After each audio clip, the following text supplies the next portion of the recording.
नमस्कार दोस्तों, बहुत बहुत स्वागत है एक बार फिर से आप सभी का रोशन सा स्टडी पॉइंट पे। और आज की इस वीडियो में हम क्या समझने वाले हैं, क्लास 11th इकोनॉमिक्स का चैप्टर नंबर 2 जिसका नाम है उपभोक्ता संतुलन।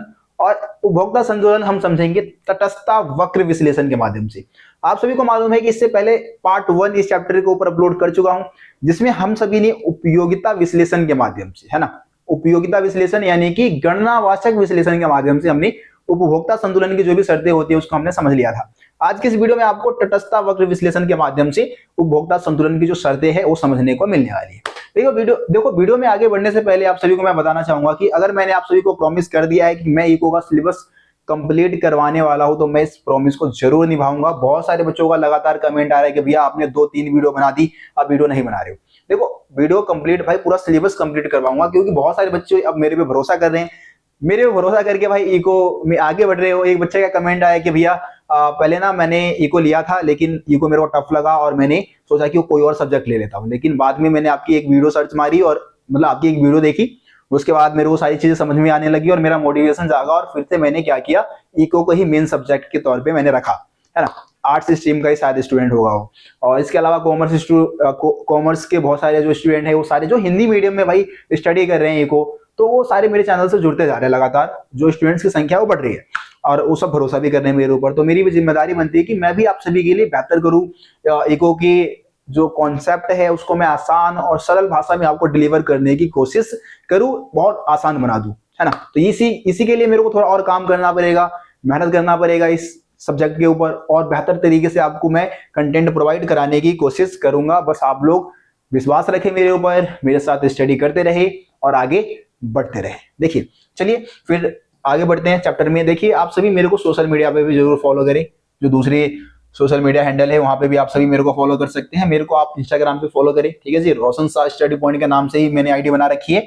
और साथ ही साथ आप नोट्स पाना चाहते हैं, फ्री पीडीएफ पाना चाहते हैं, तो भाई टेलीग्राम पे जाके सब्सक्राइब कर लो हमारे चैनल को। यहाँ पे आपको फ्री में पीडीएफ वगैरह प्रोवाइड करा दूंगा, sample paper, important question answer की पीडीएफ वगैरह जो भी है सब फ्री में आपको मिल जाएगा यहाँ पे, ठीक है। तो यहाँ पे आप लोग जरूर हमें सब्सक्राइब करें। देखिए, मुख्य विषय की बात कर लेते हैं। इस जो चैप्टर की हम बात कर रहे हैं, जो तटस्थता वक्र विश्लेषण की हम बात कर रहे हैं, तो इसमें मुख्य विषय क्या रहेंगे। सबसे पहले आपको समझने को मिलेगा कि जब हम तटस्थता वक्र विश्लेषण के माध्यम से उपभोक्ता संतुलन की शर्तों को समझेंगे तो इसकी मान्यताएं क्या रहेंगी, है ना, किन मान्यताओं पर आधारित है ये विश्लेषण। इसके अलावा तटस्थता समूह का मतलब क्या होता है और तटस्थता वक्र का मतलब क्या होता है। वैसे मेन हमारा जो परिभाषा रहेगा वो तटस्थता वक्र का जो परिभाषा है ये रहेगा। इसके बारे में पेपर में आता है। तटस्थता वक्र को समझना बहुत ज्यादा जरूरी है आप सभी को। तो इसको हम अनाधिमान वक्र भी बोल देते हैं, या फिर इसको हम आईसी वक्र भी बोल देते हैं, इंडिफरेंस कर्व भी बोल देते हैं, ठीक है जी। तो इस तरीके से इसके अनेक नाम है, अनाधिमान वक्र बोल दो या फिर तटस्थता वक्र बोल दो, एक ही बात है। इसके अलावा अगले टॉपिक में आपको समझने को मिलेगा कि तटस्थता वक्र की विशेषताएं क्या है, प्रमुख विशेषताएं क्या है इसकी, ये समझने को मिलेगा। उसके बाद आप समझेंगे उपभोक्ता बजट क्या होता है ना, बजट समूह और बजट रेखा, इन दोनों परिभाषाओं को आप समझेंगे। तो इसके ऊपर अलग से वीडियो रहेगा। और उपभोक्ता संतुलन की मुख्य शर्तें क्या है तटस्थता वक्र विश्लेषण के माध्यम से, ये दो टॉपिक के लिए अलग से एक वीडियो बनाऊंगा। पार्ट 3 रहेगा वो हमारा, ये पार्ट 2 है। इसमें हम आपको ये 3 टॉपिक मैं आपको समझाने वाला हूं। इन 3 टॉपिक के ऊपर ही हम बात करने वाले हैं। बाकी वो दो टॉपिक आपको पार्ट 3 में मैं समझाने वाला हूं। चलिए जी, आगे बढ़ते हैं। अब बात करते हैं उपभोक्ता संतुलन तटस्थता वक्र विश्लेषण की प्रमुख मान्यताएं क्या है, किन मान्यताओं पर ये विश्लेषण जो है वो आधारित रहेगा।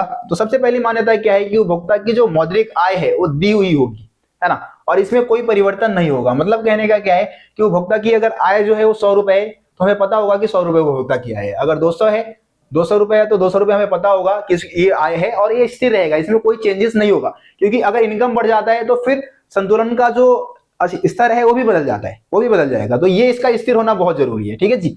उसके बाद दूसरी मान्यता क्या है कि उपभोक्ता अपनी आय उन दो वस्तुओं पर खर्च करता है जो कि एक दूसरे के प्रतिस्थापक है। प्रतिस्थापक मतलब कि जिसका इस्तेमाल एक दूसरे के स्थान पे हो सकता है, जैसे कि सेब और संतरे की बात कर लो, है ना, या फिर आप चाय और कॉफी की बात कर लो, तो ये प्रतिस्थापक वस्तु होती है। उसके बाद उपभोक्ता का जो दोनों वस्तुओं के लिए अधिमान का जो पैमाना है वो भी स्पष्ट रहता है। मतलब स्पष्ट रहेगा कि भाई एक उपभोक्ता को किस स्तर पे संतुष्टि पाना है ना। और यहाँ पे ये भी चीज आप समझिए कि अगर एक उपभोक्ता के पास किसी वस्तु की ज्यादा मात्रा है तो वो मतलब किसी वस्तु की कम मात्रा है तो उस वस्तु की पाने की इच्छा उसकी बढ़ती है, और जिस वस्तु की ज्यादा मात्रा होगी है ना, उसको त्यागने की इच्छा होती है उसकी। ठीक है, ये उपभोक्ता की मतलब एक तरीके से मेंटलिटी आप कह दो, उसकी एक सोच कह दो कि जो चीज उसके पास है, जो चीज आपके पास है, आप वो नहीं पाना चाहते, है ना। अगर आपके पास संतरे बहुत ज्यादा है, आप रोज संतरे खाते हो, तो क्या आप रोज संतरे खाना चाहोगे? आप चाहोगे ना तो कोई दूसरा फ्रूट भाई ट्राई किया जाए, तो दूसरे फ्रूट की पाने की इच्छा, उसको खरीदने की इच्छा आपकी बढ़ेगी। या आपके पास भाई मतलब कोई भी चीज, मैं सिर्फ इस शब्द मतलब सिर्फ हम फ्रूट का एग्जांपल नहीं ले सकते, और भी बहुत सारी चीजों में आप देखेंगे कि जो चीज आपके पास पहले से बहुत ज्यादा मात्रा में मौजूद है, तो फिर उसको पाने की इच्छा आपकी कम हो जाती है ना जी। तो ये भी आप समझे, इस मान्यता पे भी आधारित रहेगा। इसके अलावा एकदृष्ट अधिमान वाली अवधारणा आप समझी। ठीक है, ये यहाँ पे अगला पॉइंट क्या दे रखा है कि किसी वस्तु की एक अधिक मात्रा सदैव उपभोक्ता को अधिक संतुष्टि का स्तर प्रदान करता है, जिसको हम क्या बोलते हैं? एकदृष्ट अधिमान।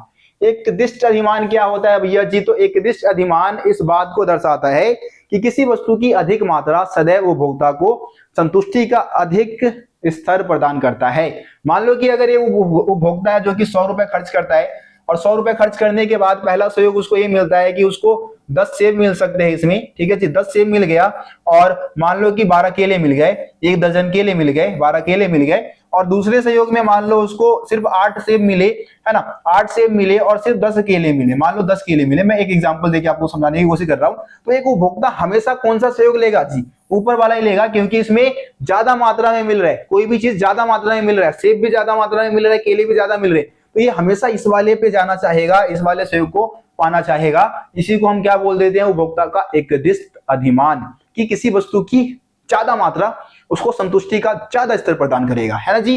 समझ में आ गया सबको? एकदृष्ट अधिमान आगे काम आएगा बहुत। चलो अगला पॉइंट क्या है? पांचवा दे रखा है, पांचवी मान्यता क्या दे रखी है कि उपभोक्ता जो होगा वो विवेकशील होगा। भैया एक उपभोक्ता क्या होगा? विवेकशील होगा, यानी कि अपनी बुद्धि का इस्तेमाल करना जानता होगा, बेवकूफ गवार नहीं होगा। और ये हमेशा क्या चाहेगा? अपनी संतुष्टि को अधिक करना चाहेगा। वो चाहेगा कि एक ऐसी स्थिति में पहुंच जाए जहां पे उसको ज्यादा से ज्यादा संतुष्टि मिल सके। ठीक है, तो ये प्रमुख मान्यताएं थी, 5 मान्यताएं थी जो कि आपको समझाया है मैंने। चलिए अब बढ़ जाते हैं आगे। अब तटस्थता समूह और तटस्थता वक्र को पहले समझ लेते हैं। एक बार मैं समझा देता हूं, फिर आपको तालिका और ग्राफ बना के समझाऊंगा। तालिका और ग्राफ के बिना आप नहीं समझ पाओगे इसको, है ना। तो चलो, तटस्थता समूह क्या होता है? तटस्थता समूह उन दो वस्तुओं की संयोगों का समूह है जो उपभोक्ता को संतुष्टि का समान स्तर प्रदान करते हैं। ठीक है जी। अब मान लो कि एक उपभोक्ता जो है वो 2 वस्तुओं के ऊपर अपने इनकम को खर्च कर रहे हैं, तो 2 वस्तुओं के बहुत सारे सहयोग बन सकते हैं, है ना। एक सहयोग में मान लो कि भाई सेब जो है वो ज्यादा मिल रहा है, केले कम मिल रहे हैं। ठीक है, अगले सहयोग में जैसे वो सेब की मात्रा को बढ़ाता है, केले की मात्रा को घटाना पड़ता है। फिर एक और सेब की मात्रा को घटाएगा, फिर मतलब बढ़ाएगा तो केले की मात्रा को और घटाना होगा। तो इससे क्या होगा? अलग अलग सहयोग बनेंगे, है ना। और ये सारे सहयोग संतुष्टि का समान स्तर प्रदान करता है। सारे सहयोगों पे एक उपभोक्ता को संतुष्टि का समान स्तर मिलता है ना। तो इसी को हम क्या बोलेंगे? तटस्थता समूह बोलेंगे।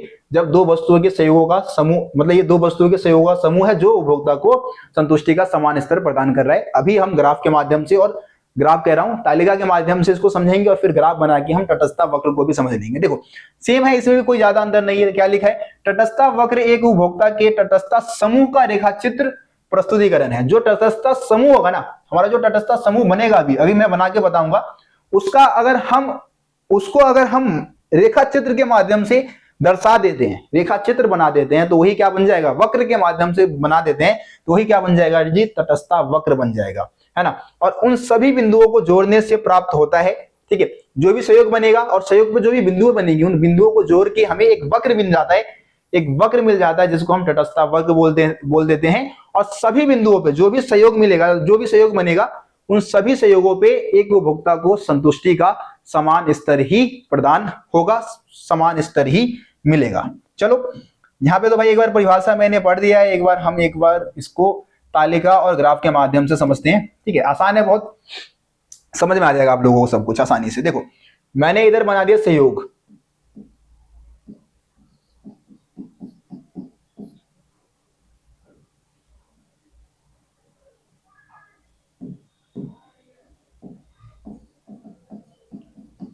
ठीक है,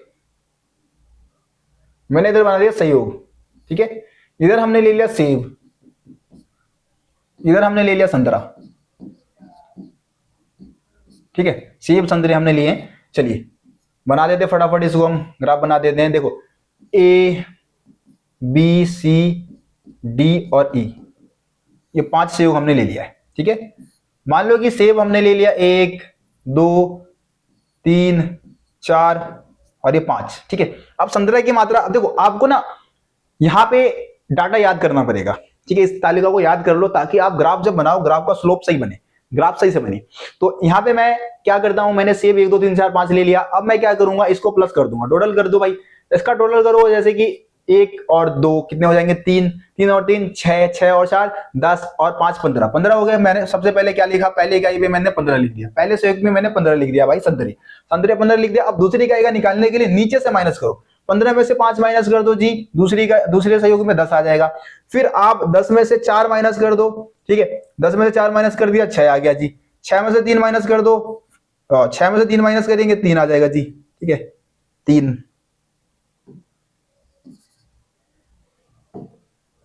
3।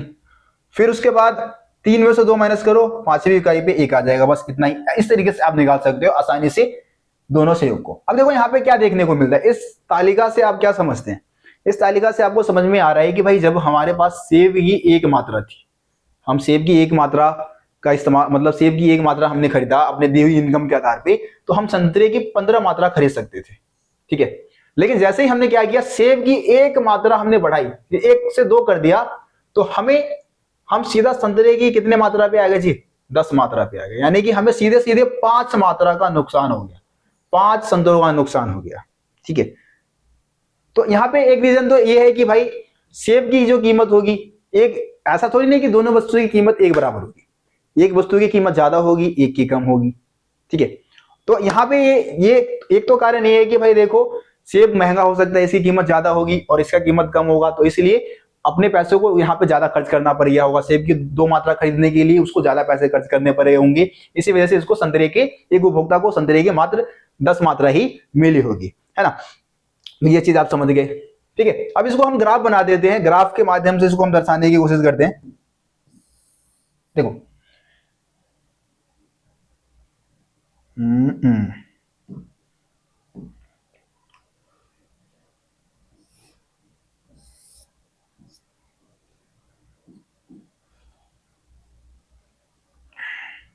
इधर हम ले लेते हैं सेब नीचे। ठीक है, x y 0 1 2 3 4 5।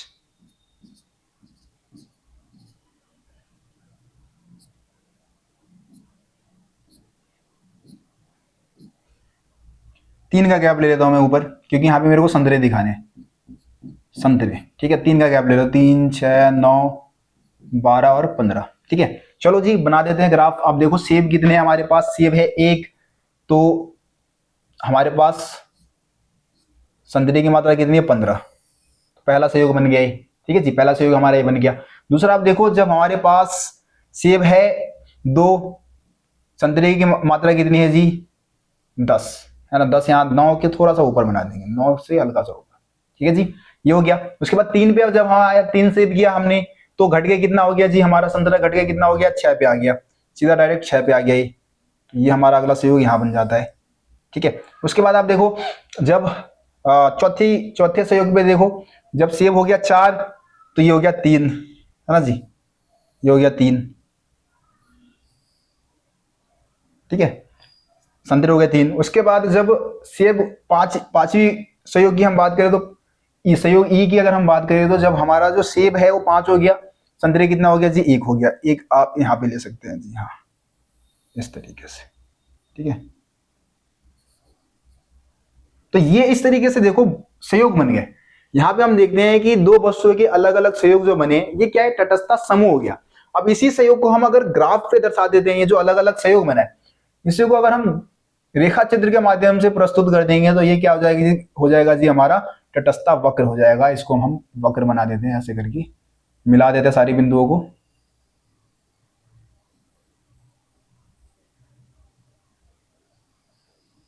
ठीक है,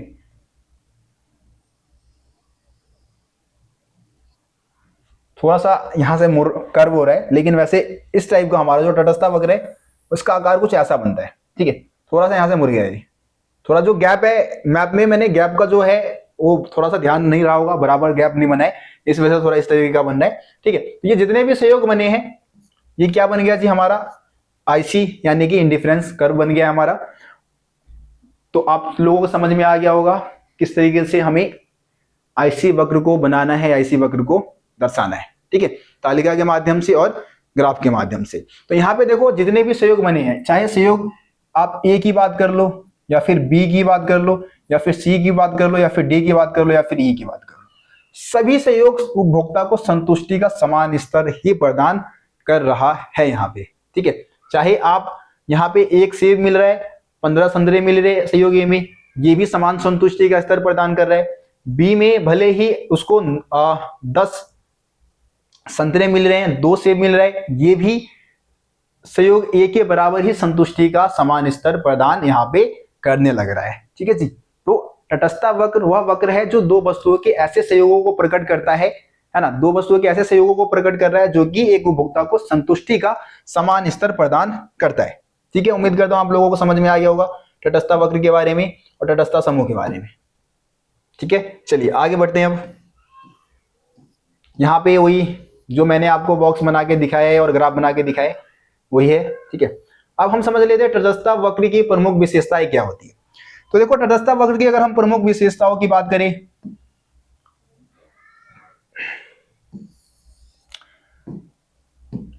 तटस्थ वक्र की अगर हम प्रमुख विशेषताओं की बात करें तो पहली विशेषता क्या है कि इसके ढलान जो है बाएं से दाएं नीचे की ओर होता है। इसका ढलान क्या होता है, नीचे की ओर। आपको पता है कि दो वस्तुओं के बीच में हमेशा विपरीत संबंध हमने देखा कि अगर हम एक वस्तु की मात्रा को बढ़ाते हैं तो दूसरी वस्तु की मात्रा को हमें घटाना पड़ रहा है। तो इस वजह से क्या होता है कि इसका ढलान जो है वो नीचे की ओर होता है ना। दूसरा पॉइंट क्या है, मूल बिंदु की ओर ये उत्तल होता है या फिर उन्नतोदर होता है। जैसे कि हमने पीपीसी वक्र को समझा था तो वो नतोदर था, लेकिन ये उन्नतोदर होता है, यानी कि इसका जो आकार है हमारा ये जो ग्राफ है ऐसे बनेगा, है ना, ये इस तरीके से बनेगा। तो इसको हम क्या बोलेंगे, उन्नतोदर ग्राफ बोलेंगे, है ना। तो ये मूल बिंदु की ओर उन्नतोदर होता है और इसके पीछे का जो मेन कारण है वो है घटता हुआ एमआरएस। ठीक है, एमआरएस क्या होता है, एमआरएस के बारे में आगे मैं अभी बताऊंगा, पूरा अलग से टॉपिक दे रखा है।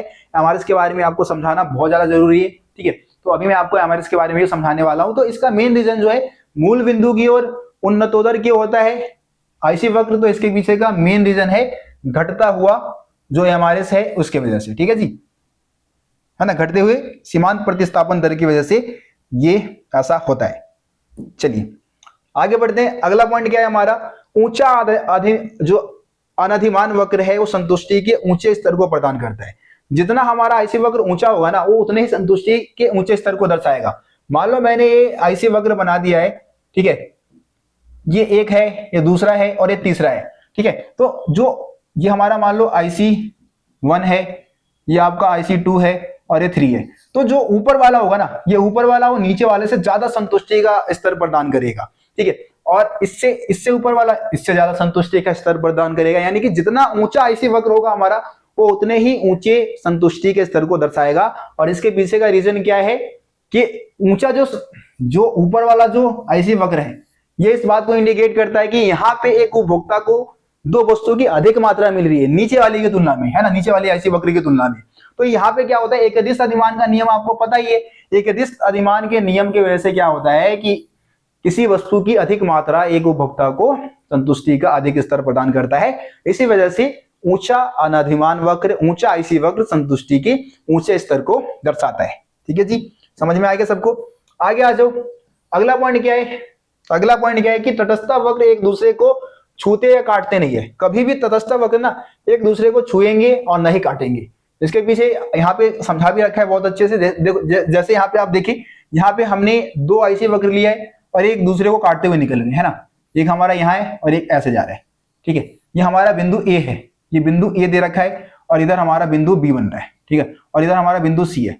तो आप देखिए अगर यहाँ पे हम निष्कर्ष पे निकाले, निष्कर्ष पे हम अगर जाए तो यहाँ पे देखेंगे कि पहला जो संयोग बन रहा है इसमें आप देखेंगे कि ए बराबर बी है ना, ए बराबर बी आप लिख सकते हो। ठीक है, ये जो दो बिंदु है एक दूसरे को काट रहे हैं, यहाँ पे मिल रहे हैं, यहाँ पे मिल रहे हैं, तो ए बराबर आप बी लिख सकते हो। इसी तरीके से आप ए बराबर सी भी लिख सकते हो यहाँ पे। ठीक है, तो अगर ऐसा हो रहा है तो इस तरीके से आप, ये मैथ का रूल होता है, तो इसके हिसाब से आप b बराबर c भी लिख सकते हो। ठीक है जी, b बराबर c भी आप लिख सकते हो। लेकिन आप यहाँ पे क्या देखते हो, यहाँ पे आप देख रहे हो कि जो बिंदु c है ये IC2 पे है, दूसरे IC वक्र पे है ना। और आप ये भी देखोगे कि जो ये आपका IC2 है ना, IC2 पे जो c बिंदु है, ठीक है, यहाँ पे x वस्तु की अधिक मात्रा का इस्तेमाल हो रहा है और यहाँ पे x वस्तु की कम मात्रा का इस्तेमाल हो रहा है। ठीक है, तो इससे क्या समझ में आता है कि भाई इस पे तो ज्यादा मतलब ज्यादा संतुष्टि मिल रही है उसको। तो ये जो है कहीं ना कहीं जो तार्किक परिणाम जो है ये नहीं देगा। इसी वजह से ऐसा कहा जाता है कि कभी भी तटस्थ वक्र एक दूसरे को छूते या काटते नहीं है, इससे सही निष्कर्ष नहीं निकल सकता है ना। ये समझ गए। चलो अगला पॉइंट क्या है, अगला पॉइंट क्या है कि तटस्थ वक्र x अक्ष और y अक्ष को नहीं छूते हैं। ठीक है, कभी भी तटस्थ वक्र जो है ना तो x अक्ष को छुएंगे ग्राफ पे, ना ही y अक्ष जो अक्ष है हमारा उसको छुएंगे।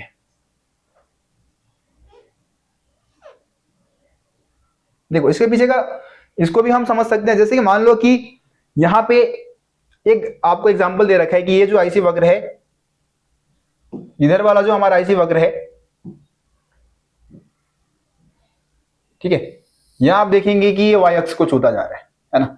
अब y अक्ष को छूने का मतलब क्या है कि इस बिंदु पे मान लो कि y एक्सिस के यहाँ पे कोई भी जो y वस्तु है उसके 5 इकाई का इस्तेमाल हो रहा है, लेकिन आप देखेंगे कि यहाँ पे x वस्तु का 0 इकाई का इस्तेमाल हो रहा है। लेकिन हमारे तटस्थ वक्र मान्यता ये कहती है कि भाई दोनों वस्तुओं की कुछ ना कुछ मात्रा का उपयोग होना जरूरी है। ठीक है, लेकिन यहाँ पे x वस्तु तो भाई 0 हो गया, और यहीं पे अगर आप यहाँ पे देखेंगे तो इस वाले में क्या हो जाएगा, मान लो कि भाई यहाँ पे x वस्तु की 5 इकाई का इस्तेमाल हो रहा है लेकिन y वस्तु के 0 इकाई का इस्तेमाल होगा। इस तरीके से अगर ग्राफिकल प्रेजेंटेशन आप देंगे तो ये भी सही नहीं है भाई, है ना। तो इस तरीके से कभी भी जो IC वक्र है एक दूसरे को, मतलब एक x अक्ष या y अक्ष को नहीं छूते हैं। ठीक है जी, समझ में आ गया। चलिए अब आ चुका है सीमांत प्रतिस्थापन दर। सीमांत प्रतिस्थापन दर क्या होता है, यानी कि इसको हम क्या बोलते हैं, MRS बोलते हैं। तो MRS से आप क्या समझते हैं, सीमांत प्रतिस्थापन दर से क्या समझते हैं। क्या लिखा है कि सीमांत प्रतिस्थापन दर वह दर है, या उस सीमांत प्रतिस्थापन दर से हमारा अभिप्राय उस दर से है जिस पर उपभोक्ता एक वस्तु के स्थान पर अन्य वस्तुओं का प्रतिस्थापन करने के लिए इच्छुक होता है। मतलब सिंपल आप MRS की परिभाषा कैसे देंगे कि MRS वह दर है, सीमांत प्रतिस्थापन वह दर है जिसपे x वस्तु के लिए उपभोक्ता y वस्तु का त्याग करने के लिए इच्छुक होता है या त्याग करने के लिए तैयार होता है। ठीक है, उसी को हम क्या बोलेंगे, उसी दर को हम क्या बोलेंगे, MRS बोलेंगे। MRS को निकालने का सिंपल फॉर्मूला क्या है, MRS को आप यहाँ पे डेल्टा y अपॉन में डेल्टा x लिखेंगे, है ना। इस तरीके से आपका MRS निकलेगा। MRS निकाल के भी मैं आपको दिखा सकता हूं, अगर हमारे पास तालिका है क्या, देखते हैं जरा, एक मिनट।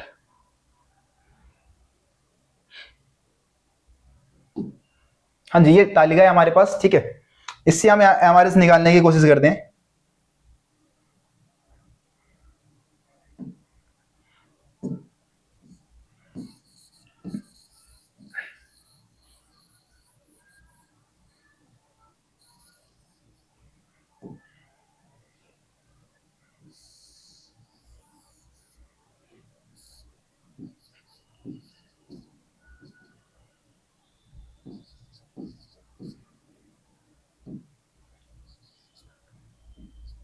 ठीक है, डेल्टा y अपन में डेल्टा x होता है आपका, यानी कि हम यहाँ पे x इसको मान लेते हैं, y हम इसको मान के चल रहे हैं। ठीक है जी, तो आप यहाँ पे निकाल सकते हैं, आराम से निकाल सकते हैं। देखिए चेंज आपको देखना है कितने का चेंज हो रहा है। ठीक है, पहले में आप देखेंगे अगर हम y वस्तु की देखें तो y वस्तु पहले नंबर पे तो भाई हमारा कुछ है ही नहीं, ऊपर दे रखा है तो ये तो खाली रहेगा पहले सहयोग में।